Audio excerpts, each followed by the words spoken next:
The Reina-Valera Bible has been for centuries one of the most read and respected translations by millions of Spanish-speaking Christians. However, behind its history and influence lie debates that have generated intense controversies, which many prefer to avoid discussing. In this video, we will explore some of the most significant aspects of this translation. What secrets does its history hold? Why do some consider it the most faithful translation while others question it?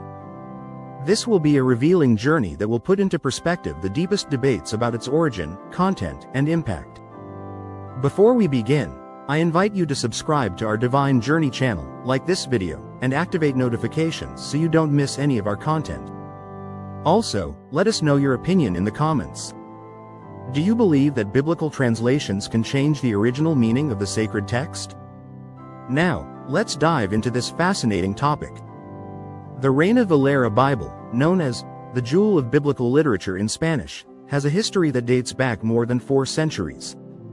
It was originally translated by Casadoro de Reina in 1569 and subsequently revised by Cipriano de Valera in 1602. This version marked a before and after in access to the scriptures for Spanish speakers.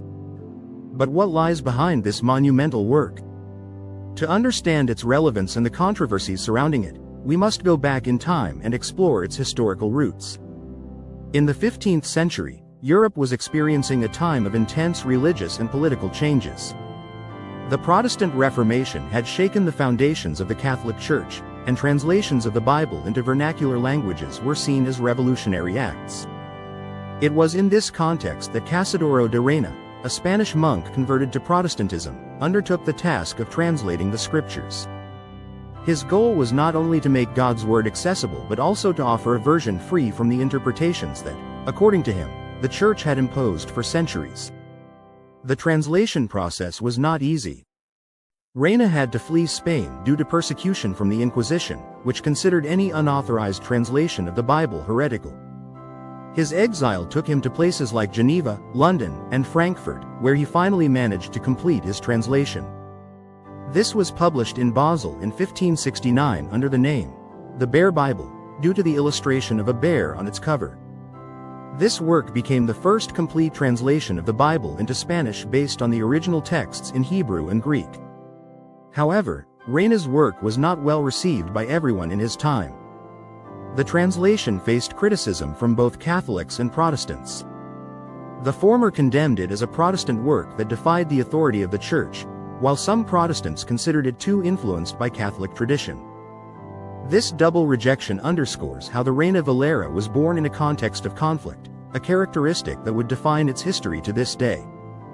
Years later, Cipriano de Valera, another Spanish exile and contemporary of Reina, undertook a revision of the Bear Bible. Valera dedicated more than 20 years to this task, refining the language and correcting errors that, according to him, were present in the original work. His version, published in 1602, became the basis of what we know today as the Reina-Valera Bible. Since then, this translation has undergone numerous revisions, but its essence has endured as a pillar of evangelical Christian faith.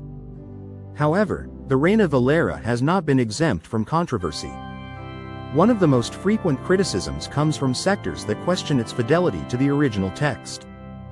For example, some argue that certain translation decisions reflect theological interpretations of its translators rather than the literal meaning of the Hebrew and Greek texts. This has led to debate about whether the Reina-Valera is really the most faithful translation or if, like other versions, it reflects the limitations and biases of its time. A particularly controversial point is the use of certain words and phrases that do not appear in the original manuscripts. In some passages, the Reina-Valera includes terms absent in the Hebrew or Greek texts but added to facilitate the reader's understanding. Although this approach may seem practical, it has also been criticized for altering the original meaning of the biblical text.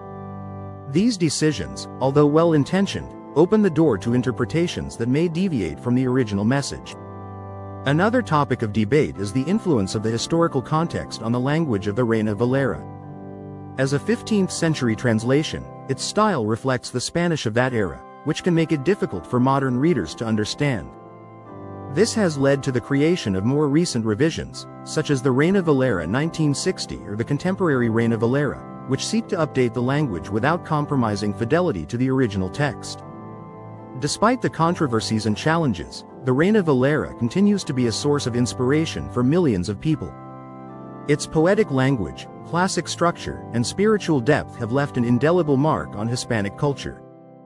Its impact transcends churches, influencing the literature, music, and thought of entire generations. In conclusion, the Reina-Valera Bible is much more than a translation. It is a living legacy that has shaped Christian faith in the Spanish-speaking world. Its cultural, spiritual, and theological influence is undeniable, but it also reminds us that the interpretation of God's Word will always be influenced by human context.